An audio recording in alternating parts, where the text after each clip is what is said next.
सो hey guys, आज के इस वीडियो में मैं आपको बताने वाला हूं कि आप अगर क्रोम ब्राउज़र अपने स्मार्टफोन में यूज़ करते हैं और ढेर सारे जीमेल या फिर एक से ज़्यादा जीमेल अपने फ़ोन में यूज़ कर रहे हैं तो क्रोम पे एक ही जीमेल से साइन अप हो सकता है एक टाइम पे। तो अगर आपको अकाउंट स्विच करना हो तो बहुत ज़्यादा प्रॉब्लम होती है, आपको सेटिंग ढूंढने पे ही नहीं मिलेगी। आज मैं एडसेंस पे लॉगिन कर रहा था तो मुझे प्रॉब्लम फेस हुई क्योंकि मेरा एडसेंस जो अकाउंट है वो दूसरे जीमेल से था और जो जीमेल लॉगिन था क्रोम में उस जीमेल से जो मेरा लॉगिन था वो नहीं हो रहा था। उसके बाद मैंने काफ़ी ज़्यादा ढूंढा। उसके बाद मुझे पता चला कि कैसे जो स्विच होता है अकाउंट वो हो सकता है क्रोम ब्राउज़र में। तो वही मैं इस वीडियो में आपको सिखाने वाला हूं। तो चलिए वीडियो को स्टार्ट करते हैं। इस वीडियो में हम लोग जानेंगे कि कैसे आप, जैसे कि अभी मैं सेटिंग में जाके आपको दिखाता हूँ कि अगर हम लोग क्रोम में, जैसे ये मैंने एक आईडी से लॉगिन कर रखा है और अगर हम लोग कई आईडी यूज़ करते हैं क्रोम ब्राउज़र में या फिर अपने फ़ोन में, तो अगर हम लोगों को दूसरी आईडी का काम है, जैसे कि आज मैं एडसेंस में लॉगिन कर रहा था तो लॉगिन नहीं हो रहा था क्योंकि दूसरी आईडी से साइन इन था और जिस आईडी से मेरा एडसेंस बना हुआ है उसी आईडी से जब मैं लॉगिन करता इसमें क्रोम में और तब मैं खोलता तभी एडसेंस मेरा जो एक्सेस है वो मिल पाता। तो इस वजह से, या फिर अगर आप कोई दूसरी आईडी स्विच करके यूज़ करना चाहते हैं गूगल पे ब्राउजिंग या फिर क्रोम कुछ भी ओपन करना चाहते हैं, तो इस वीडियो में सारी चीज़ें मैं आपको क्लियरली बताने वाला हूँ।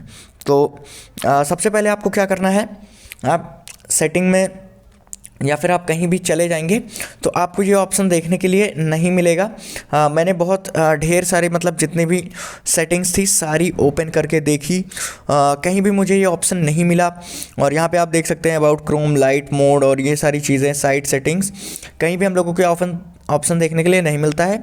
जब हम लोग यहाँ पे आईडी ओपन करते हैं तो यहाँ पे ये सारी चीज़ें दिखाई देती हैं।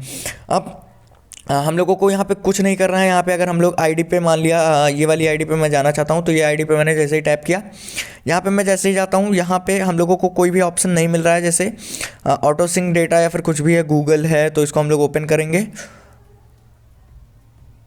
तो ये सारी चीज़ें हैं। और अभी कोई भी चीज़ यहाँ पे इस तरीके की नहीं दिखी है कि जिससे हम लोगों को पता चल सके कि ये सारी चीज़ें जो आईडी चेंज होती है वो होती कैसे है। तो यहाँ पे आप देखेंगे कि sign out and turn off sync, तो इस पे हम लोगों को टैप करना है। और अगर आप सोच रहे हो कि साइन आउट, पहले मैं भी नहीं कर रहा था क्योंकि मुझे ऐसा लग रहा था साइन आउट करने पर जो आईडी है वो साइन आउट हो जाएगी, लेकिन ऐसा नहीं है। जब आप साइन आउट कर देंगे तो जो भी वो है, क्या नाम है, जो भी आपकी आईडी है वो क्रोम से साइन आउट हो जाएगी और जो सिंक है वो ऑफ हो जाएगा और आप दूसरी आईडी से फिर लॉगिन कर सकते हैं। तो यहाँ पे आप कंटिन्यू कर दीजिए। यहाँ पे कुछ चीज़ें पूछेगा तो क्लियरिंग अकाउंट डेटा, और इसके बाद आप यहाँ पे कंटिन्यू एज, जो भी आपका अकाउंट है वो ऐसे कंटिन्यू कर सकते हैं या फिर चूज़ अनदर अकाउंट यहाँ पे सेलेक्ट कर सकते हैं। तो यहाँ पे गूगल सिंक सेलेक्ट हो चुका है। अब मैं वापस से वही अकाउंट लॉगिन कर लेता हूँ क्योंकि इसी से मेरा एडसेंस अकाउंट जो है वो बना हुआ है। तो इस तरीके से आप, जितने भी आपके, कई लोगों के पास 10-10 जीमेल अकाउंट होते हैं तो उन लोगों को स्विच करने की ज़रूरत पड़ती रहती है। तो इन तरीक़ों से आप इसमें साइन इन कर सकते हैं। और जो भी आपका अकाउंट है, ये यहाँ पे आप देखिए, ये वाला अकाउंट मैंने अभी आपको चेंज करके दिखाया, ये वाला अकाउंट। चलिए एक बार और करके हम लोग दिखा देते हैं आपको। तो यहाँ पर हो चुका है साइन इन टू क्रोम और मैं यहाँ पर ID सेलेक्ट कर लिया हूँ। तो कंटिन्यू, यहाँ पे आप देख सकते हैं कि ये वाली आईडी मेरी लॉगिन हो चुकी है। तो इन तरीक़ों से आप जो भी वो है लॉग आउट जो है या फिर अकाउंट स्विच करना हुआ, इस तरीके से आप कर सकते हैं ईजिली।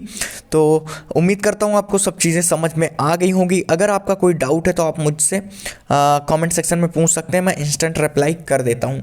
तो मिलते हैं आपसे नेक्स्ट वीडियो में। Till then bye bye and take care.